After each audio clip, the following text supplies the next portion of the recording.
We have a new Halloween 40 years later that basically says, you know what, fuck you sequels, you do not exist.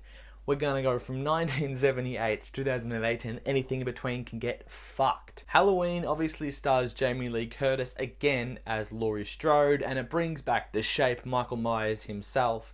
And basically he has been locked up for 40 years after the events of 1978 when he killed those 5 people and left Laurie alive. Now, he is going to get transferred to another prison, and obviously shit goes down after that. You cut across to Laurie, who's basically done everything she can do to stop Michael from ever fucking her over again. She's been prepared, she's got guns, she's got set up, she knows what she's doing. And that was an aspect of the film I really liked, because the story to me made sense. You got Michael Myers doing Michael Myers stuff, which we expected, and it kicked ass. Now, on the other side of that, you had Jamie Lee Curtis, which I think she was really good in this film, but it could have delved more into her, could have given her a bit more screen time. Not to say she didn't get little screen time, probably got, top 2 between her and her granddaughter, most screen time, but just more of her would have made sense, because her preparation to me made so much sense, because she went through this shit and her friends got killed, and do you know what she didn't do? She didn't lie down, didn't forget about it. She's like, alright, he's never happening again. I've got guns, preparing my daughter, I'm preparing my granddaughter,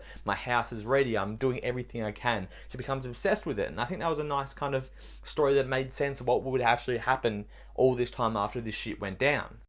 Now, obviously, this is just a slasher film. This is not a ghost film, so people nowadays love ghost films. That's what they're there to see. That's what they're there to be scared by. So I was excited when people kind of came out and said, this movie is actually kind of scary, because you don't get a lot of that these days. This is just a classic gory slasher film. I liked it. It wasn't extremely gory. I wouldn't say it's overly gory, but it gets the job done. You see some cool kills, and it gets suspenseful at times. You get some scenes and you're like, where is he? Or, oh, I don't like that he's there, blah, blah, blah. Stuff that they did in the 1978 version, I think this one does the same, maybe a bit better with the gory kills, but maybe not as good with the suspenseful moments. Now, obviously, the acting was really, really good. I did like Jamie Lee Curtis for the most part. Obviously, the kids, they're kids. They're not going to be the most experienced actors. Judy Greer was fine as well. So, obviously, Jamie Lee Curtis was the standout in that aspect. And then the story I really didn't like. I think the direction was fine. There was moments, as I said before, where you get that suspense, and other moments you didn't. I think part of that became because they added a lot of comedy in. I think the comedy worked. It didn't take away too much, but there were times you were like, alright, maybe you could be a little bit more serious at this time, because shit is about to go fucking down. And there is a little kid that's getting babysit by Jamie Lee Curtis' granddaughter's friend. Hilarious little kid. He's a show stealer. He was phenomenally funny.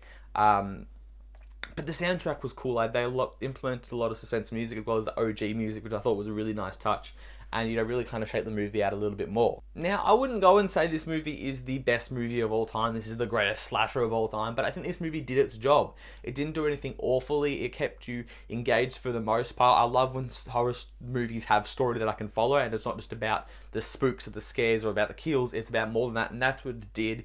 As I said, there's a few moments like that where you're like, okay, you are being dumb, but that's slasher, and that's what I think I really like this movie for, because it is a classic slasher film, and that's what I like, because it didn't try to be this, crazy epic, kill this, and then we're going to make this, the greatest Oscar award-winning film ever. No, like, we're going to kill this, and then we're going to get some cliche bullshit in there, because that's what slasher films are. You got the kids that are trying to get drunk and smoke weed and you fuck each other, pretty much, to say it the least, but that's what you deal with, and you can go, oh, well, I would have liked, they could have taken it more seriously, and they could have, yes, I've said that before with some of the parts with the jokes, but that cliche-ness is part of horror, and that's why I think this movie is a decent slasher film, because it does live up to what slashers are. They are fun, over-the-top, gory films. The original Halloween, Friday the 13th, stuff like that. That's what I love, and slash is my favourite genre of horror film, because you do get crazy good stuff like that. Now,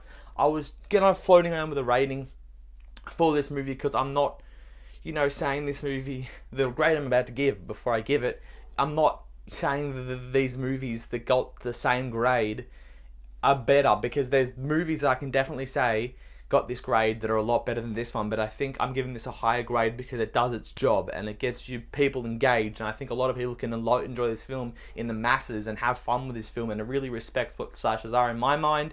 It depends what you think of the film. I'm not going to tell you that this is, the great film, go out and see it, but I'm going to say it's a fun time, and I'm going to give Halloween a B. So I was, flirting around with a B minus for this movie because I feel like that kind of fit this mold. But then just thinking about it, I was like, no, this deserves a B because this could have been a lot shitter than it was. And it did, what a lot of films have tried to do lately. Friday the 13th, even the original remakes, like they just, never quite hit. And I thought this deserves a bit of a higher grade for doing something that someone hasn't done. Mumbling my words, but deserves a higher grade for something that hasn't been done in a while, which is a original classic slasher film. Thank you guys for watching. I hope you liked this review. If you didn't, let me know why. What did you think of the film? Give it a thumbs up. I don't care. Subscribe if you want to see me again. Whatever you want to do. I got a Blu-ray update coming very, very soon, so look out for that for September and October because I missed September's one. I did say it was going to be a bigger one, but I'm still hunting out those deals, so I think either November or December, probably December, but November as well going to be a big, big month, so stay tuned for that. Thank you guys for watching, but of course, have a good one.